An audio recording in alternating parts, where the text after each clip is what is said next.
सदा वसन्तमिल्यारविन्दे भव भवानी सहितं नमो।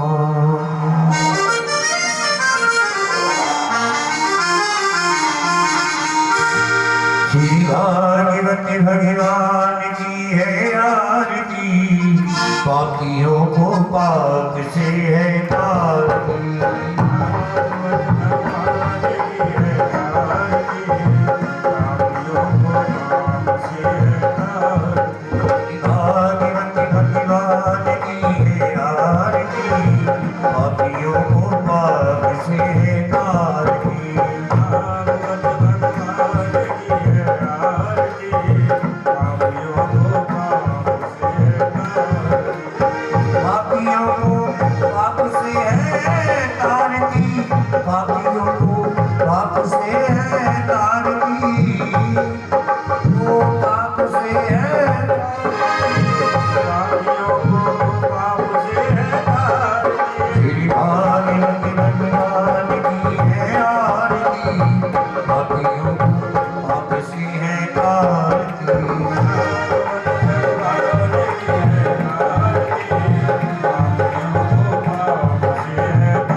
नमस्कार सारो मजी प्रारंभ सदा वसंत विद्यार विंदे भवानी सहितम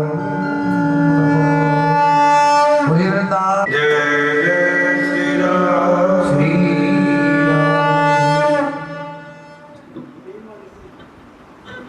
राम ने कम कर दो इधर ठीक है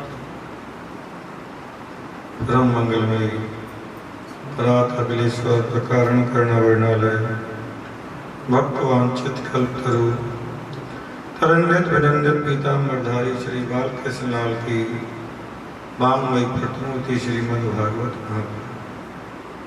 भागवत सप्ताह के आज पंचम दिवस की कथा में अवगाहन करते हैं।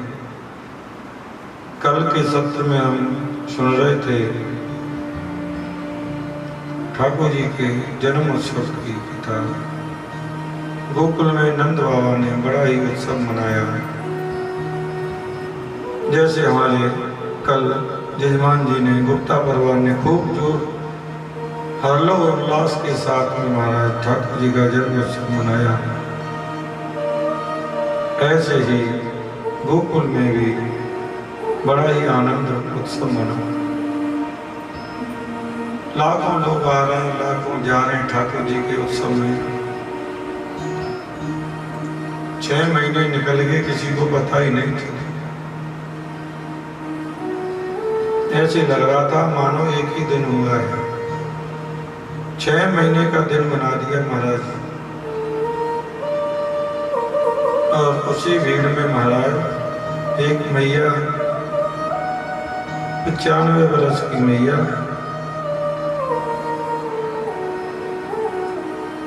अपने 80 वर्ष पहले विवाह हुआ था तो लहंगे को निकाला,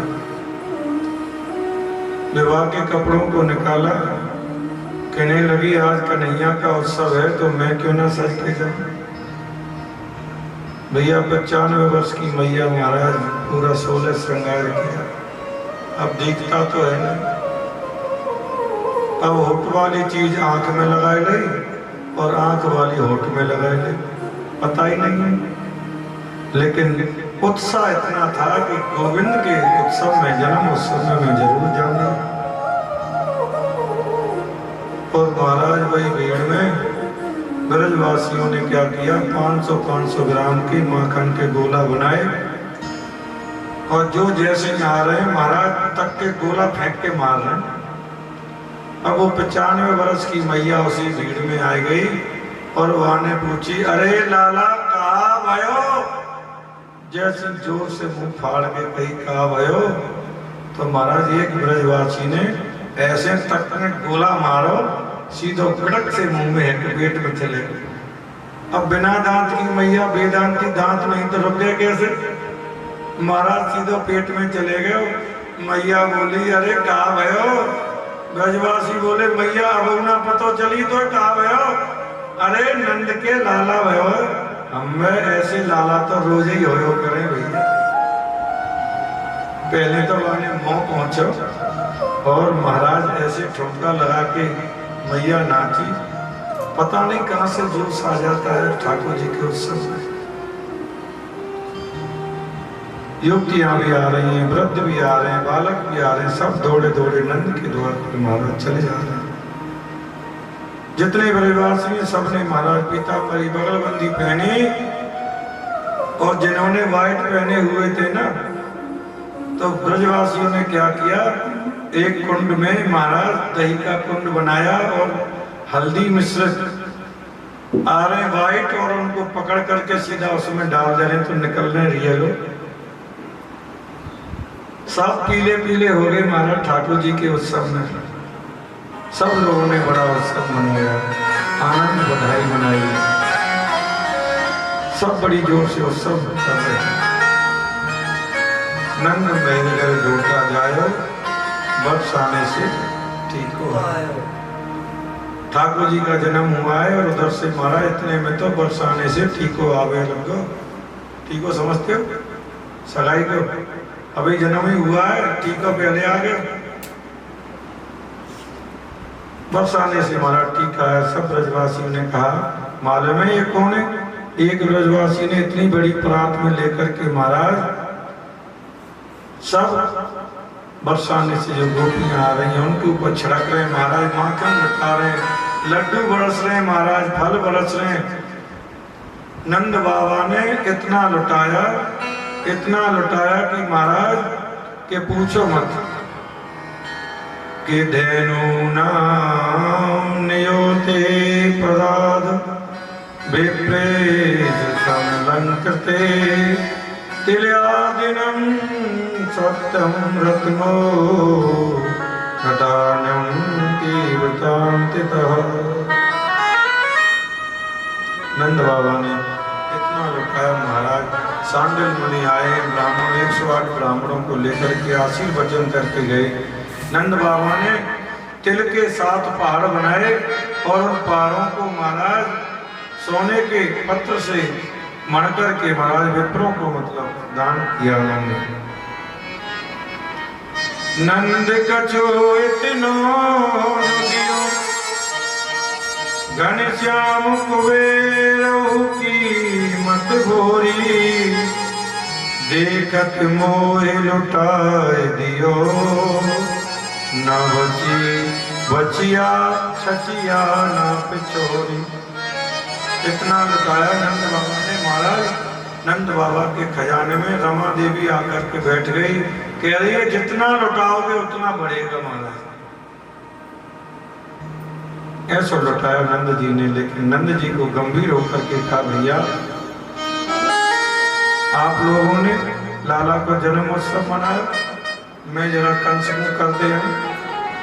दान की जितना नंद बाबा लुटा रहे हैं उतना ही दान धन बढ़ता जा रहा है महाराज।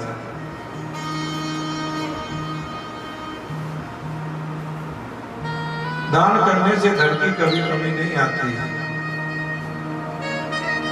गोविंद के नाम पर दान किया हुआ जितना दान करते हो भगवान उसे डबल करके तुमको समर्पित कर देते हैं। वो रखते नहीं अपने पास, वो बाहर देखते हैं तुम मेरे लिए कितना खर्च कर सकते हो। एक सेठ जी महाराज धन इतना धन कि कोई था ही नहीं है धन की। चमड़ी चली जाए पर दमड़ी ना जाए, ऐसा उनका स्वभाव। लोगों ने कहा, अरे सेठ जी कुछ दान पुण्य किया करो। तो चलो ये फालतू बातें हमसे मत किया करो। अरे अब तो बुढ़ापा आ गया, कुछ दान पुण्य कर लो। बोले ये दान पुण्य की चीजें ये सब कुछ हमारे दिमाग में पड़ती नहीं है। बड़ी मेहनत से धन कमाते हैं, पूरा जीवन निकल गया लेकिन उन्होंने एक पैसा भी दान नहीं किया। तो पत्नी ने कहा, तो बुढ़ापा आ गया, कम से कम गंगा जी तो नहा लो, है गंगा स्नान तो कर लो ना, कुछ दान पुण्य किया तो। पत्नी के कहने से गंगा स्नान करने के लिए चले। जैसे ही घर से निकले सोचने लगे बस में बैठेंगे तो खर्च लगेगा, पैसा लगेगा, पैदल ही चलते। इतने लोग ही बस में बैठेंगे तो पैसा लगेगा, बस वाला लगेगा देव किराया दे, पैदल ही चलते। अब तो महाराज पैदल ही पंडित चले जा रहे। भगवान को बड़ा आश्चर्य लगा, मान की आज सेठ जी को ही पकड़ते हैं, सेठ जी को ही छकाते हैं, आज होगी सो देखी जाएगी। सेठ जी महाराज गंगा स्नान करने के लिए गए। सुबह चले थे, दोपहर तक पहुंचे। गंगा जी पे पहुंचे तो सोचने लगे गंगा जी के तट पर जाएंगे तो पंडा मिलेगा, पंडा कहेगा दान करो, तो ये तो समस्या हो जाएगी। ऐसा करते हैं मुर्दा घाट पर चलते हैं, वहां पर तो कोई मिलेगा नहीं। संसार में कोई सीट खाली करता है तो मुर्गा घाट भरता है, बाकी तो खाली रहता है। अब तो महाराज मुर्दा घाट पे गए, इधर उधर देखा, कोई नजर नहीं आया। कपड़े उतारे और तुरंत जैसे ही डुबकी लगाई और कथा बहुत हंसी की है। भगवान तुरंत पंडा का रूप लेके आ गए। जैसे उसे डुबकी लगाई, भगवान ने कहा जजमान की जय हो। उसने कहा कौन हो तुम? मान के हम पंडा हैं, यहीं पड़े रहते हैं, संतोषी ब्राह्मण हैं, कहीं आते जाते नहीं। बोले शमशान मुर्दा घाट भी नहीं छोड़ा। बोले महाराज हम तो और घाटों पे तो बहुत पंडे रहते हैं, संतोषी ब्राह्मण ही यहीं पड़े रहते हैं। आप जैसे भगत आ जाते हैं सेठ, एक एक वर्ष की व्यवस्था, एक एक वर्ष की। अरे हम तो 6 महीने की नहीं कर सकते, 1 वर्ष तो बहुत बड़ी बात है।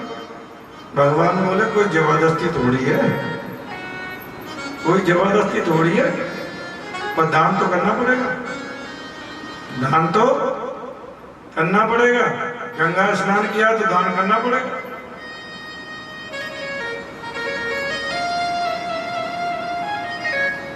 लोगों ने उनका नाम व्यंग में दानचंद रख दिया, क्योंकि दान नहीं करते थे इसलिए उनका नाम दानचंद रख दिया। तो महाराज दान, सेठ जी दान तो करना पड़ेगा। बोले हम तो 6 महीने की क्या 1 महीने की व्यवस्था नहीं कर सकते, 1 दिन की भी नहीं कर सकते। बोले कोई बात नहीं, उधार कर लो, देना तो पड़ेगा।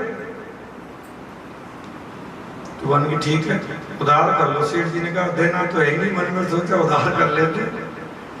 बोले 1 धेला, 1 धेला का संकल्प कर दिया। भगवान ने कहा चलो ठीक है संकल्प कर लेते हैं, 1 धेला तो एक ही सही, जब कभी चक्कर लगेगा आपके नगर में आके हम ले लेंगे। 1 धेले का संकल्प हो गया महाराज। संकल्प करके दानचंद जी धीरे धीरे चले आए, शाम को पहुंचे घर पर। और जैसे भोजन पानी करके लेट नहीं जा रहे थे तो पंडा जी द्वार पे पहुंच गए, जजमान की जय हो। दानचंद जी बोले देखो तो सही कौन। बोले कोई पंडा है, किसी को देने लेने की बात कर आए थे। बोले हाँ, वो आ गया। बोले हाँ, द्वार पर खड़ा है। बोलते दानचंद जी संकल्प करके आए, 1 धेले का वो दे। दानचंद जी बोले वो तो अभी तबीयत खराब है, फिर कभी अभी आए चल के तो थोड़ी तबीयत ठीक नहीं है। पत्नी गई, महाराज क्षमा करना, अभी गंगा स्नान करके आए हैं कि चल के आए तो तबीयत खराब है उनकी, फिर कभी आप आने का प्रयास।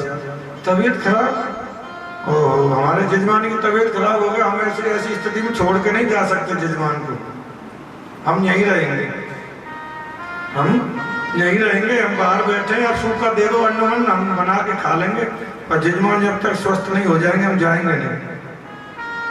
उसने अंदर जाकर बोली वो तो कह रहा जाऊंगा नहीं, यही रहूंगा। दानचंद जी बोले तो बोले ऐसा करो, जाके कह दो दानचंद जी तो मर गए। पत्नी बोली क्या कह रहे हो? बोले तो चिंता मत कर, मैं सांस रोक के पड़ जाऊंगा। तो बोलते मर गए। अब पत्नी बेचारी रोती रहती गई, क्या करे, अभी आई तो पीछे देकर चले गए। आए हाय, ये तो बड़ा बुरा हुआ। राम राम राम, हम तो अपने जजमान का संस्कार किए बैठे। ये तो भैया बड़ी विचित्र बात नहीं मान की, वो तो करा संस्कार करके जाऊंगा। अब तो महाराज पत्नी से कहा मान की देवी आप कहाँ जाओगे, पूरे गांव में प्रकट रूप प्रकटे दे पाला। भगवान तो भगवान थे पंडे के रूप में, मिनट में पूरे गांव में हवा फैला दी। भगवान ने दानचंद जी चले गए, दानचंद जी चले गए, पूरा गांव इकट्ठा हो गया। अब तो महाराज तैयारी हो गई, बांध लिया दानचंद जी को, और वो भी इतना पक्का बंध गया, हिले नहीं डुले नहीं, बिल्कुल पड़ गया सांस रोक के। पत्नी कहे नहीं मरे, गांव वाले को ये तो तुम्हारा मोह है, ये तो तुम्हारा मोह है। बोले नहीं सच कह रही हूँ, ये नहीं मरे। अब पत्नी की भला कौन सुने पूरे गांव के सामने। अब तो महाराज बांध के ले गए। दानचंद जी भगवान मन में सोच रहे हद हो गई, दुनिया हमसे हार जाती है, इतना पक्का है मर जाएगा पर दान नहीं करेगा। ले गए महाराज, शमशान भूमि में पहुंचे, दानचंद जी को चिता पर रख दिया, फिर भी नहीं हिल रहा है, इतना पक्का जलने को तैयार है पर ये देने का दान नहीं करेगा। भगवान ने कहा भैया देखो हमारा जजमान है, अब चले तो गए, अब इनके कान में कुछ हम मंत्र कहना चाहते हैं। लोगों ने कहा ठीक है कहो। तो भगवान ने कहा आया हूं बैकुंठ से, तुम हित नाता जोड़। जैसे कहा आया हूं बैकुंठ से, तुम हित नाता जोड़, तो दानचंद ने सोचा ये तो भगवान है। तुरंत नेत्र खोले तो पंडा फरार बंद कर दिए। अरे ये तो सामने ही खड़ा है। भगवान बोले दुनिया हमसे हार जाती है, हम तुमसे हार गए भैया, तू बता क्या चाहिए। बोले कुछ नहीं चाहिए प्रभु, बस वो ढेला दीजिए, छोड़ो उस ढेले को छोड़ दो जो हम संकल्प करके आए बस, और हमें ना कुछ लेना ना कुछ देना। ऐसे ऐसे भी भगत हुए हैं। यहाँ नंद बाबा ने इतना उत्सव मचाया महाराज, ना बची छचिया ना बचिया बिछौरी, जितना लुटा रहे हैं उतना ही महाराज बढ़ता जा रहा है। कि अहो ते देव की पुत्र कंसेन बहुवेता, एका वशिष्ठा वयं कन्या श्रापाद विगता। बसदेव जी बोलते भैया आप सब उत्सव मनाओ, मैं कंस को कर दे के आता हूं, क्योंकि टैक्स देना होता था ना, राजा था कंस, उसको टैक्स देना पड़ता, तो मैं टैक्स देने के लिए जाता हूँ। और बसदेव जी टैक्स देने मथुरा पहुंचे, नंद बाबा कर देने मथुरा पहुंचे, टैक्स दिया और फिर बसदेव जी को मिले जो कारागृह में बंद है। बसदेव जी से कहा भैया बड़ा कष्ट हुआ, मन को सुनकर के 8वां पुत्र भी आपका कंस ने मार दिया, तुम चिंता मत करना, मेरा जो पुत्र है वो उसको तुम अपना ही पुत्र समझना। अब बसदेव जी भी कैसे कहें कि वो जो 8वां जो आपके यहाँ है वो मेरा ही है। हाँ कोई बात नहीं, आपका हमारा एक ही बात है। बसदेव जी महाराज उनको कर देने के लिए, मैंने सुना एक कन्या हुई थी वो भी कंस ने मार दी, बहुत चर्चाएं हुई बैठ करके। नंद बाबा कहने लगे हाँ भैया कंस बड़ा दुष्ट है, उसने उस कन्या को भी नहीं छोड़ा। वार्तालाप कर ही रहे थे, इतने में ही उनको महाराज इधर कंस ने आपातकालीन सभा बुलाई कि मेरा काल ने ब्रजमंडल में जन्म ले लिया है, अब क्या किया जाए, उसे ढूंढो। उस देवी ने आकाशवाणी हुई थी तो कहा था कि तेरे काल ने तो पूरे ब्रज 84 कोस में तेरे शत्रु ने जन्म ले लिया है। तो आपातकालीन सभा जब हुई तो उसमें कंस के सैनिक बैठे हुए हैं, बड़े बड़े राक्षस बैठे हुए हैं, लेकिन महाराज पूतना भी बैठी हुई। क्या युक्ति जोड़ाई जाए। पूतना बोली मैं जाऊंगी, 1 महीने के अंदर जितने बच्चे पैदा हुए होंगे सबको मार दूंगा, तो बीच में तुम्हारा शत्रु भी मर जाएगा। कंस ने कहा तुम जाओगी कैसे, अरे इतना विकराल तेरा शरीर, इतने लंबे लंबे तेरे दांत। बोले चिंता मत करो, हाँ सबको सेट करके जाऊंगी, एकदम ब्यूटी पार्लर होके आती हूँ, किसी को नहीं पता लगेगी। और ब्रज में तो पर्दे की महिमा है, पर्दा करके जाऊंगी, किसी को पता ही नहीं लगेगी। स्तनों में दूध लगा के जाऊंगी और जैसे ही बच्चे को दूध पिलाऊंगी तुरंत उसका मृत्यु हो जाएगी। अब तो महाराज गोकुल में नंद घर आनंद भयो जय कन्हैया लाल की, महाराज 50,000 आ रहे थे। नजर ब्रह्मा जी ने क्या किया, जो बछड़े थे ना सबको चुरा लिया। ब्रह्मा जी बछड़े चुरा के ले गए। भगवान बोले भैया बछड़े बहुत दूर निकल गए, मैं बछड़ों को जरा लेके आता हूँ। जैसे ही भगवान बछड़े देखने के लिए तो वहां बछड़े गायब नहीं। इधर आए तो ब्रह्मा जी ने जो उनके सखा थे उनको भी चुरा लिया, उनको भी ले गए। अब इधर आए तो बछड़े नहीं, इधर आए तो सखा नहीं। ब्रह्मा जी देख ले, रोएगा तो दे दूंगा, लेकिन परमात्मा मेरे गोविंद सोचने लगे ये इतनी चालाकी की किसने हमारे साथ में। तो गोविंद ने ध्यान लगा के देखा तो ब्रह्मा जी ले गए। अच्छा ब्रह्मा जी अपने पिताजी के साथ में चालाकी कर रहे हैं, कोई बात नहीं अभी मजा चखाता हूं। अब तो ब्रह्मा जी तो इधर देखने के लिए आए कि भगवान अगर साधारण जीव होगा तो रोएगा तो वापस कर दूंगा। वो तो यहाँ देखने के लिए आए और भगवान ब्रह्मा जी का भेष बना करके ब्रह्मलोक में पहुंच गए और अपने द्वारपालों से कहा सुनो आजकल बहुत बेरूपिया डोल रहे, अगर सारी दुनिया का ब्रह्मा मैं हूँ, हाँ महाराज आप ही हो, अगर दूसरा कोई ब्रह्मा है तो धक्का मार के निकाल देना, आजकल बहुत बेरूपिया घूम रहे। भगवान जाकर के ब्रह्मा जी के सिंहासन पर बैठे। ब्रह्मा जी घूम करके जैसे गए, घुसने लगे तो द्वारपालों ने, है बाहर निकल, कहाँ जा रहा? ब्रह्मा जी बोले भांग भांग खा रखी है। अरे इस दुनिया का एक ही ब्रह्मा होता है। बोले हाँ, और वो मैं हूँ। बोले हमारे ब्रह्मा जी तो अंदर बैठे। ब्रह्मा जी ने कहा दूसरा ब्रह्मा कहाँ से आ गया? द्वारपालों ने कहा चलो बाहर निकलो, अंदर नहीं जा सकते तुम। ब्रह्मा जी बोले तो मुझे 2 मिनट बैठने दोगे? ब्रह्मा जी ने वैसे आसन लगा के बैठे और बैठ करके महाराज ध्यान लगा के देखा तो टेढ़ी टांग वाला बैठा हुआ है अंदर। ब्रह्मा जी बोले वैसे तो असली ब्रह्मा तो वो ही है, आप जाकर के उनसे कहो मैं उनके दर्शन करना चाहता हूँ। द्वारपाल गए, ब्रह्मा जी वो आए हुए बेलुकिया जी आपका दर्शन करना चाहते हैं, क्या कह दें? बुला लो। ब्रह्मा जी जैसे ही अंदर गए तो भगवान वहां से अंतर ध्यान हो गया, यानी उनको ब्रह्मा जी को दर्शन नहीं दिए। भगवान अपने बछड़े और ग्वाल वालों को लेकर के महाराज आए। 1 वर्ष हो गया, 1 वर्ष हो गया। सभी द्वारपालों ने आकर, सभी सखाओं ने अपने अपने घर आकर के कहा मैया आज तो कन्हैया ने अगासुर को मार दिया महाराज, अगासुर का वध कर दिया।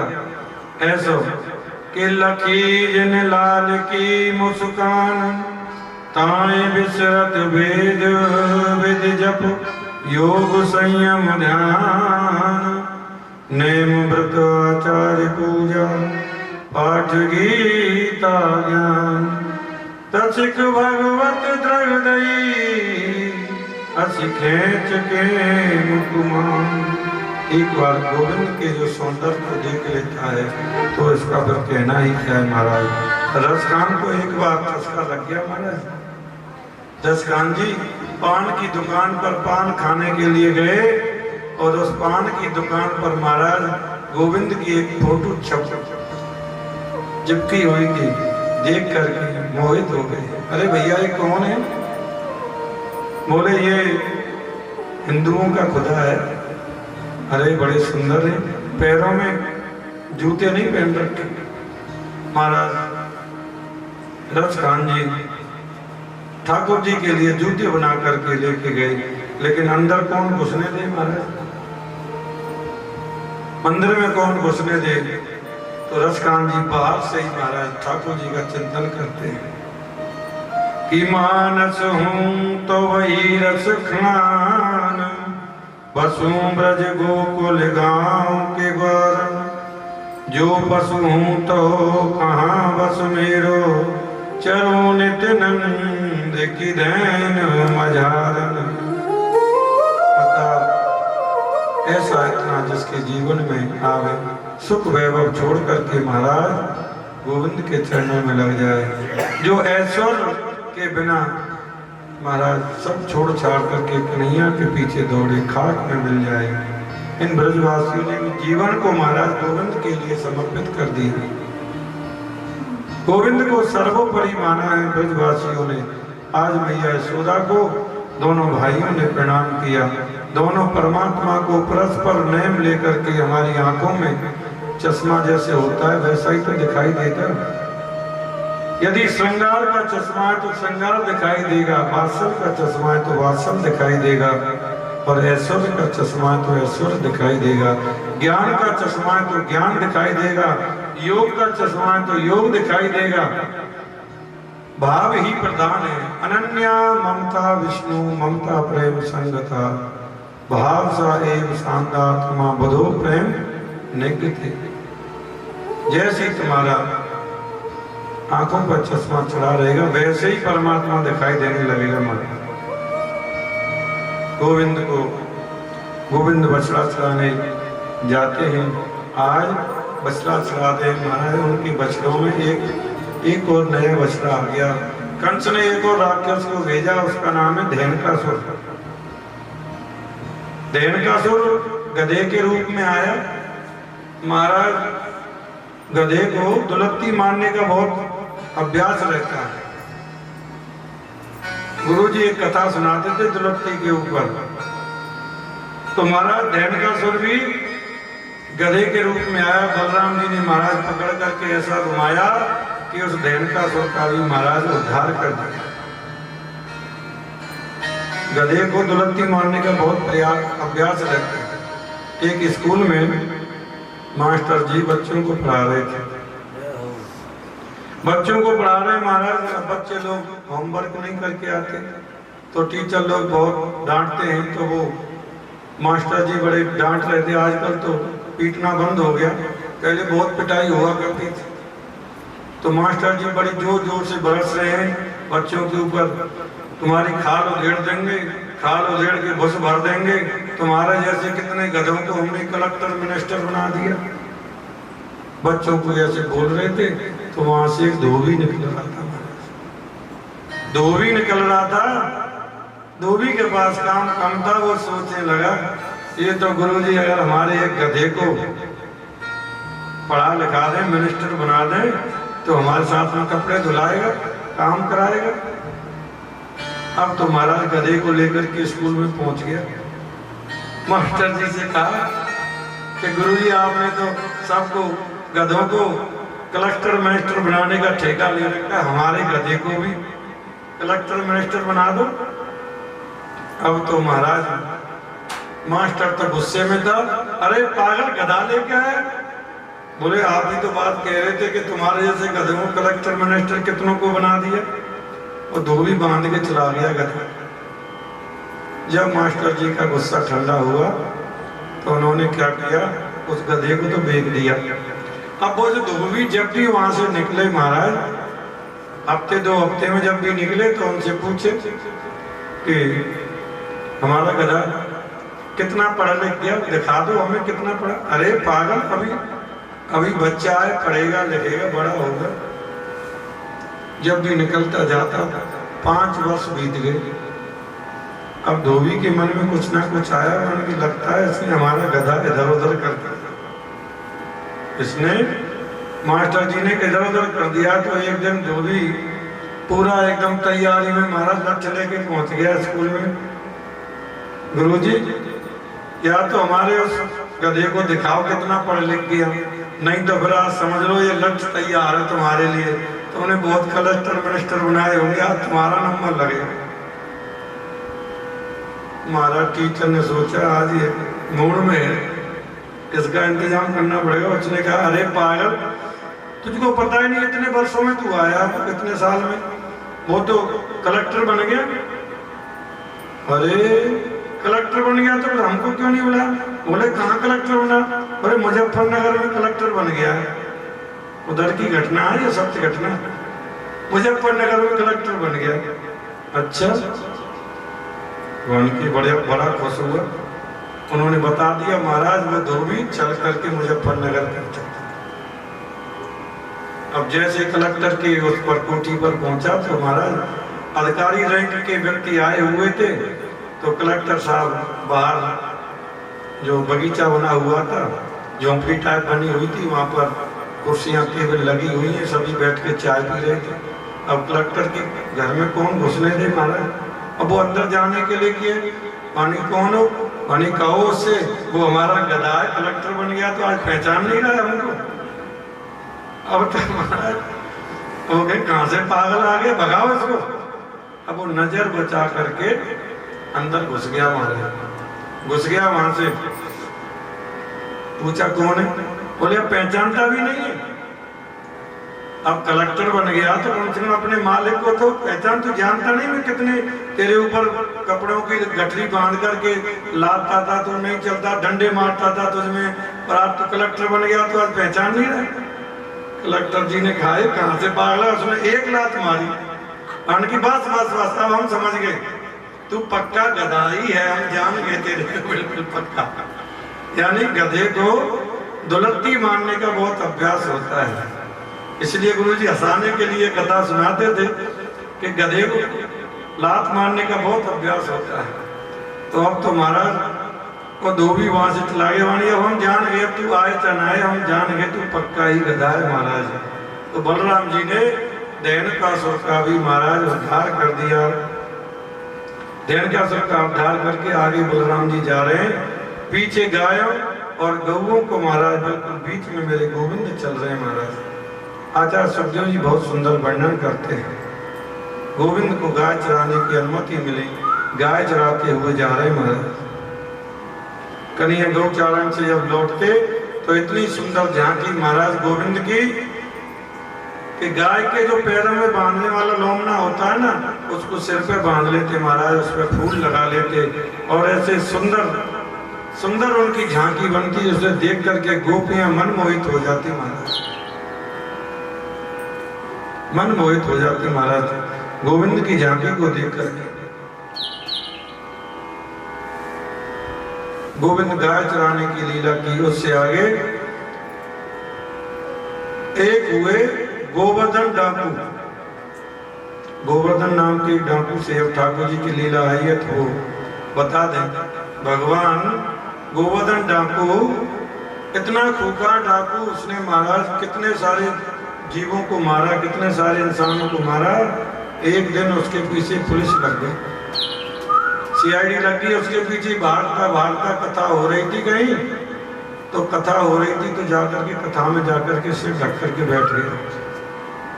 और माँ कथा भी किसकी हो रही थी? कर्मेत्री बाई के पिताजी परशुराम जी महाराज कथा कर रहे हैं और चर्चा चल रही है गोविंद की। क्या चल रही है कि मैया गोविंद को ना श्रृंगार कर रही है। ऐसा सुंदर महाराज कानों में कुंडल पहनाए, गले में हार पहनाए, हाथों में कड़ूले पहनाए महाराज, कमर में कोंदनी पहनाई है और हाथ में चांदी की छड़ी लेकर के महाराज ऐसा सुंदर भाव और गाय चराने के लिए जाते हैं। गोवर्धन डाकू ने सोची ये कितना बड़ा सेठ है जो जाको बालक गैया चरावे काजे इतने सोने की चीजों को पहन के जाता है। सुनते सुनते महाराज अब तो वहीं बैठे बैठे प्लानिंग कर रहे हैं कि यार सेठ को पकड़ना पड़ेगा, सेठ को पकड़ना पड़ेगा, ये कितना बड़ा सेठ है। और महाराज परशुराम जी महाराज बड़ी सुंदर व्याख्या कर रहे हैं। ऐसे महाराज मुकुट में सोने को मुकुट पहन करके हैं, लड़झड़दार कुंडल पहन करके, सोने की महाराज लड़ियों के मोती माला पहन करके गाय चराने पर। जैसी कथा विश्राम हुई, सभी भगत जन मत्था टेक करके धीरे धीरे गए तो सबसे पीछे गोवर्धन डाकू महाराज गोवर्धन जी वहां पहुंचे। परशुराम जी महाराज अपनी पोथी बंद कर रहे थे, सोचने लगे बड़ा भगत आया तो रुक गए थोड़ी देर। तो वो सोच रहा है क्या करूं कैसे करूं। तो परिक्रमा लगाते लगाते पीछे चढ़ गया महाराज व्यास गादी पर, पीछे से चक्कू लगाया, चक्कू लगा दिया महाराज। मैं नामी महानामी, तू जानता नहीं है मुझे, मैं कौन हूं? परशुराम जी बोले कौन है भैया? मैं गोवर्धन डाकू। तो अभी तो जिसकी चर्चा कर रहा ना कि ऐसे बाजूबंद पहने, ऐसी छड़ी पहने, सोने की लकुट लेकर के गैया चरावे जावे, कौन है बताइए कौन है, क्या नाम है इसका? परशुराम जी महाराज कृपा करके महाराज उसके ऊपर बोले ये कौन है? आज इसी को लूट के लाऊंगा। कौन है ये? बोले ये नंद जी का लाला है। क्या नाम है उसका? बोले श्याम सुंदर। अच्छा श्याम भी और सुंदर भी, आज नहीं छोड़ सकता। परशुराम जी बोले तू का पकड़ेगा भाई? वो तोते बड़ो चोर है। अच्छा हमसे बड़ा चोर? अरे आज उसका नहीं पकड़, उसका माल नहीं लिया नहीं तो महाराज मूछन में ताव देके, खंजर हाथ में लेके, कंबल कंधे पे डाल के और चलो महाराज गोवर्धन डाकू झूमते हुए। आज कछु है जाए पंडित जी, आज भाई को माल लेके आना है मैंने, और कसम खा रहा हूं जब तक मैं जलपान भी नहीं करूंगा तब तक भोजन भी नहीं करूंगा जब तक उसको लूट के नहीं लाया था।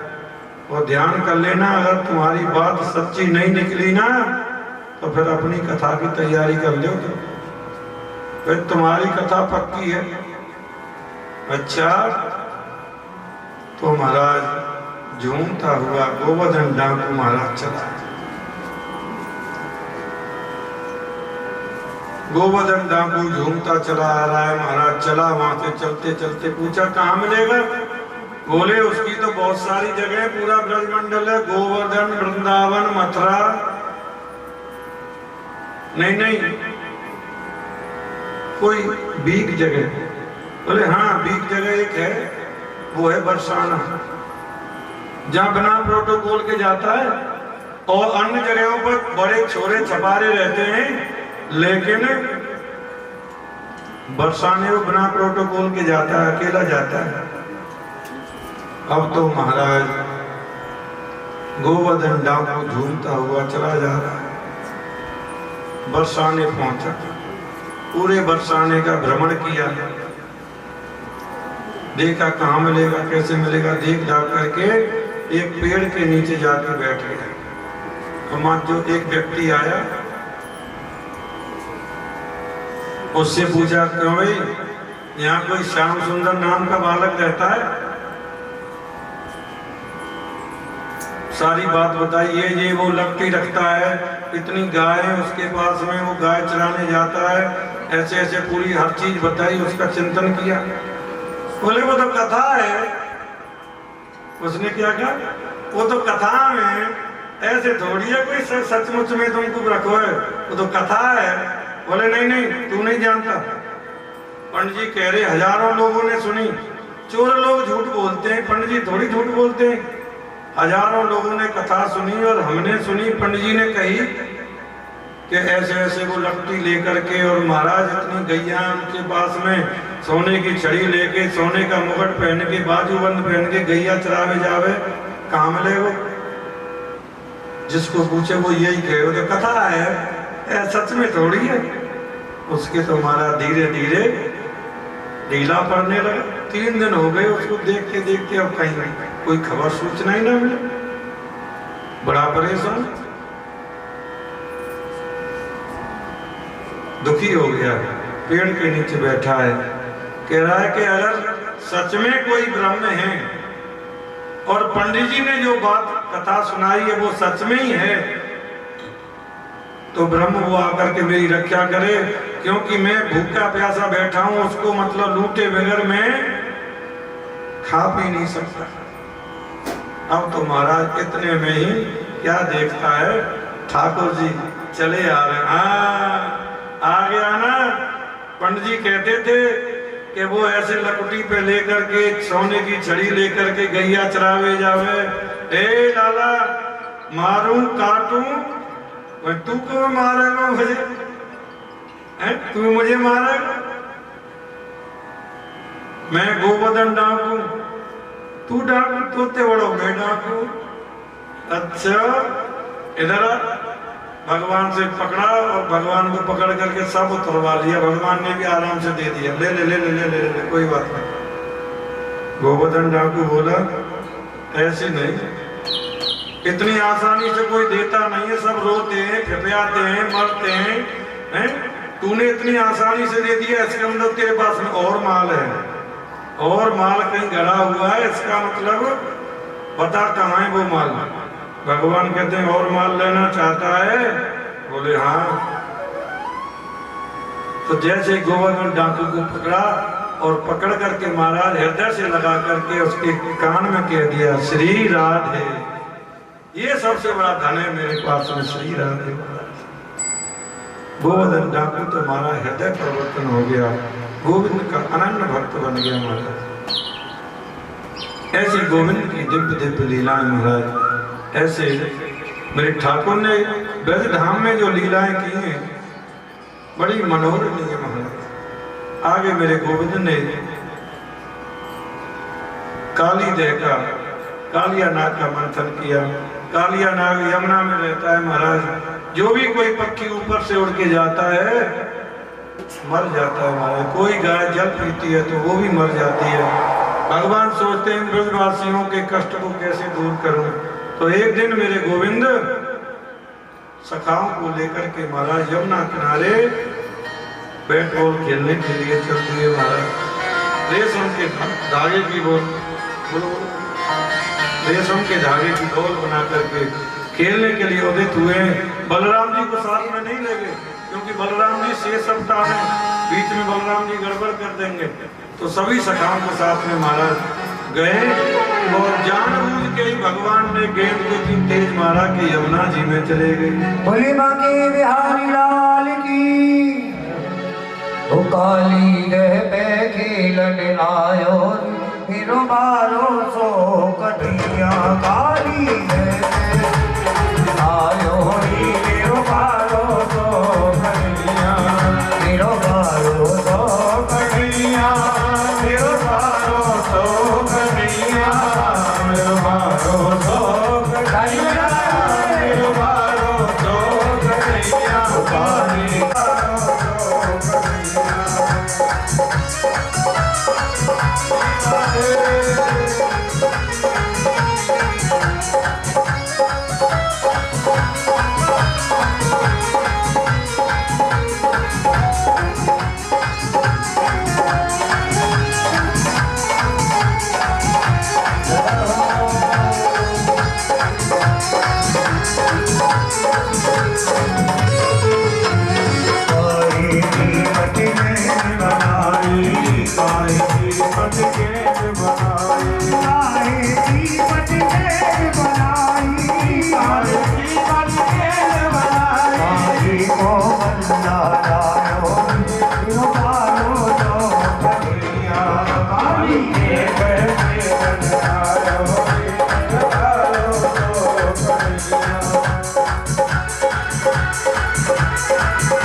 पूरे ब्रजमंडल में महाराज हाहाकार मच गया।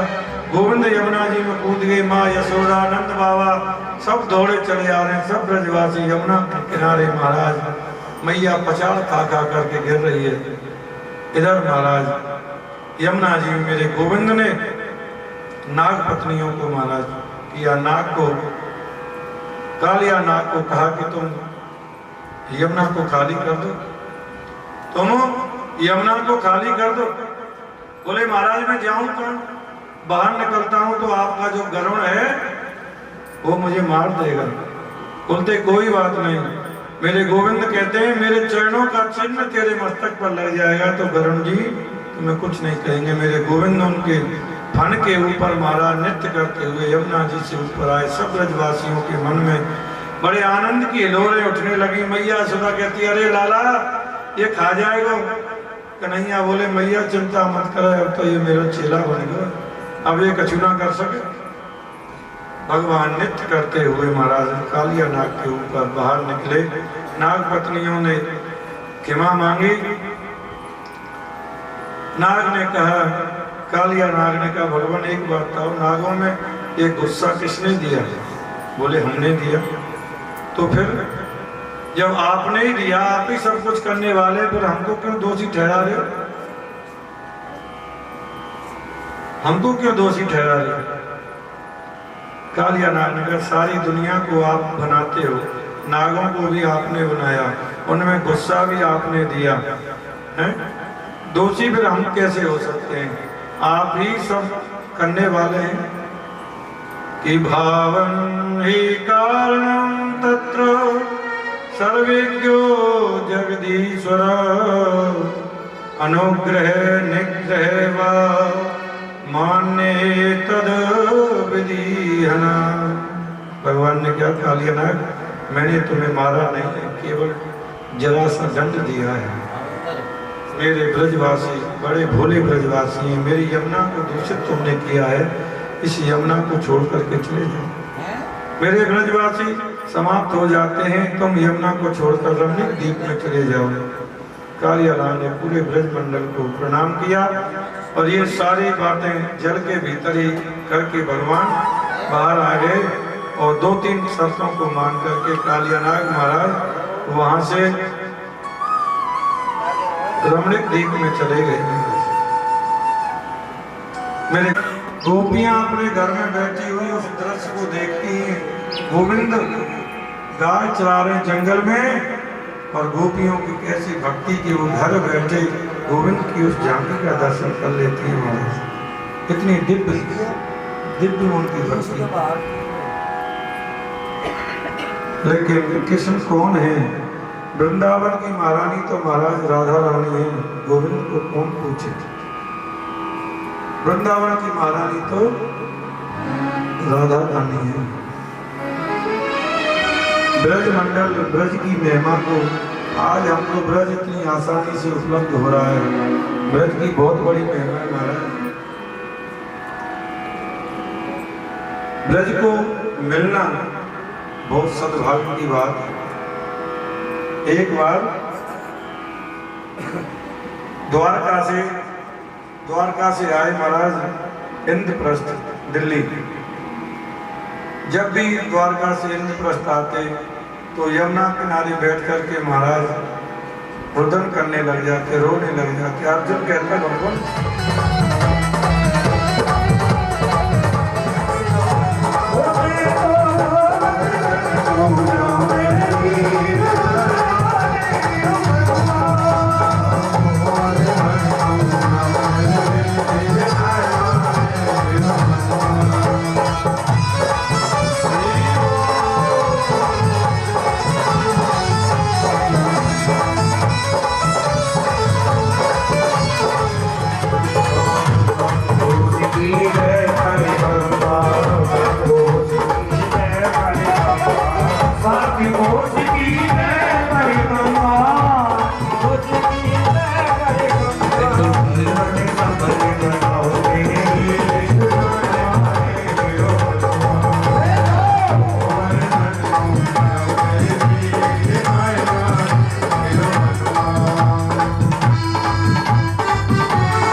पूजन कर रहे हैं और पूजन करा करके महाराज चल रहे हैं।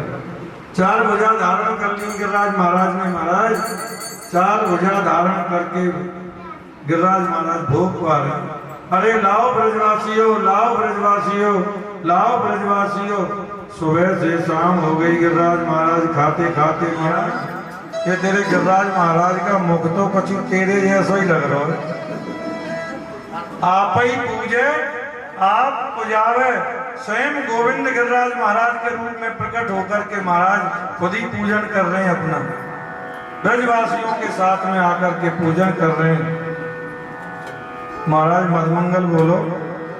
सोते होते जब 3 दिन हो गए तो जाकर के अपने दूतों से कहा, सेवकों से कहा, जाओ देखो ब्रजमंडल यदि पानी में डूब गया हो तो बारिश बंद कर दो। सेवकों ने जाकर के कहा, महाराज ब्रजमंडल में तो धूल उड़ रही है। धूल उड़ रही है? अरे प्रलय के समान मेघों को आज्ञा दी थी, धूल कैसे उड़ रही है? पूरे ब्रजमंडल की कमान महाराज शेषनाग जी ने पूरे गिरिराज जी को चारों ओर से घेरा और एक कोने पर अगस्त मुनि बैठे हुए हैं। ये कौन अगस्त मुनि है? जो राम अवतार में महाराज एक बार माता सीता ने राम जी से कहा, मेरी बहुत इच्छा है किसी ब्राह्मण लोग कुछ खाते ही नहीं है, 2-4 पूरी खाते हैं, मेरा मन संतुष्ट नहीं होता, कोई ऐसे ब्राह्मण को बुलाओ जो पेट भर के खाए।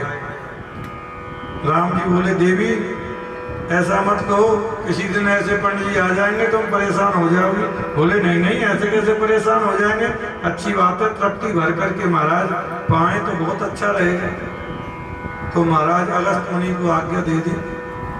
अब माता जानकी ने महाराज 56 प्रकार के व्यंजन बनाए, छोटी छोटी कोलियों में सब सजा करके अगस्त जी के सामने रखा।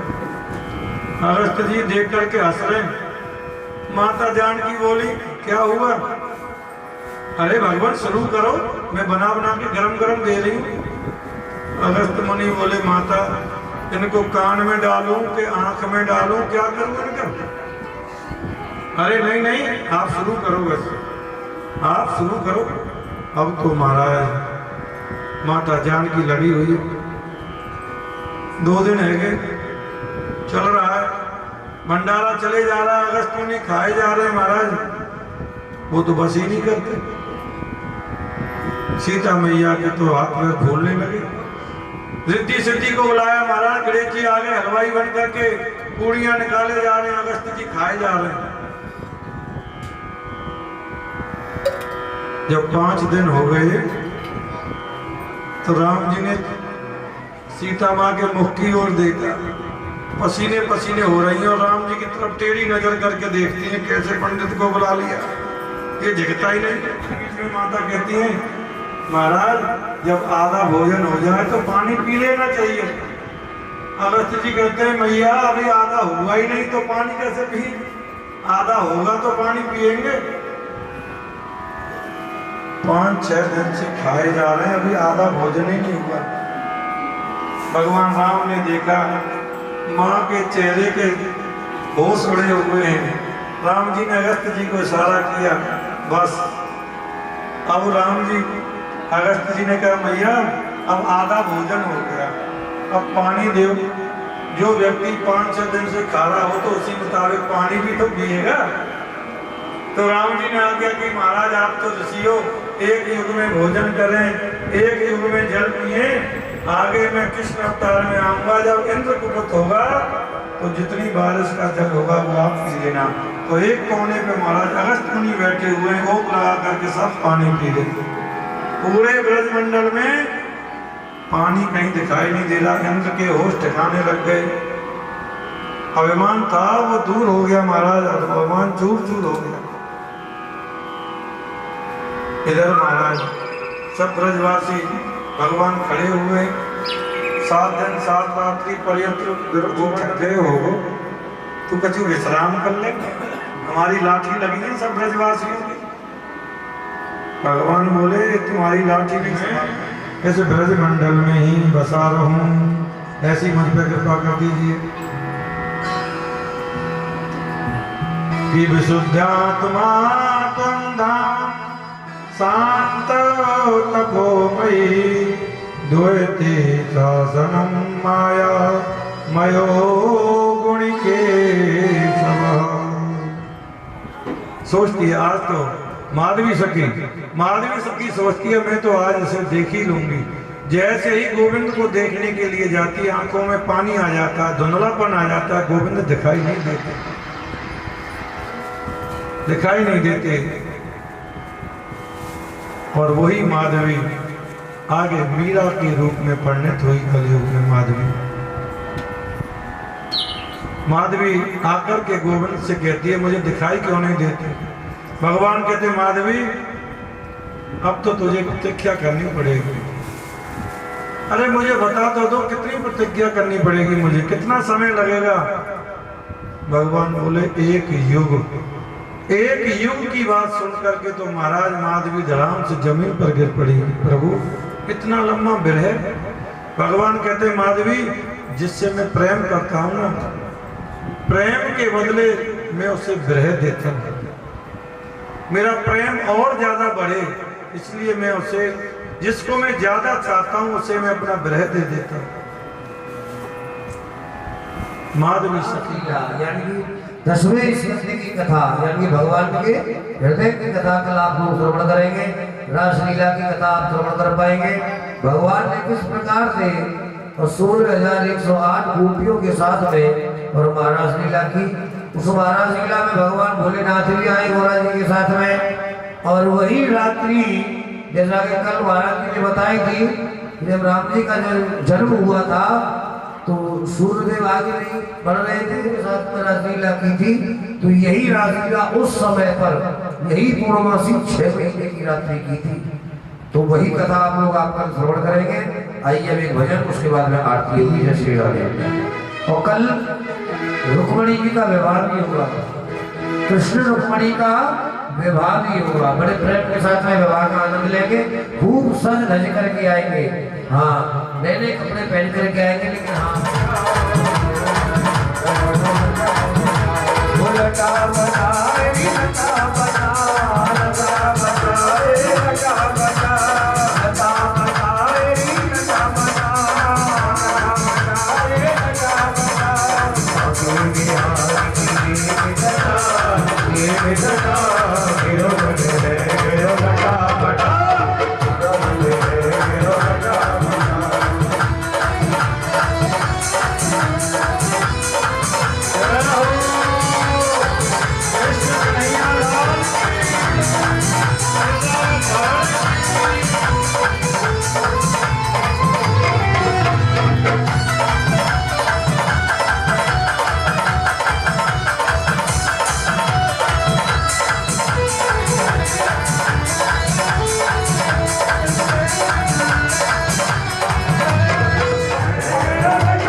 भवानी हे गिरिधरी आरती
Say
महालक्ष्मी च विद्महे विष्णु पत्नी च धीमहि तन्नो लक्ष्मी प्रचोदयात्।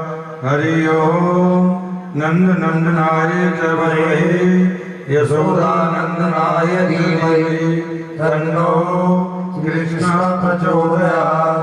हरि ओम तत्पुरुषाय तत्पुरुषाय विद्महे महादेवाय धीमहि तन्नो रुद्रः प्रचोदयात्। सेवन्तिका कुलचम्पके पाटलाते पूर्णागिरात करवीर सालकोस्मै बिल्वप्रमाण तुलसी हरमण्डली त्वं पूजयामि जगदीश सर्वे प्रसीद।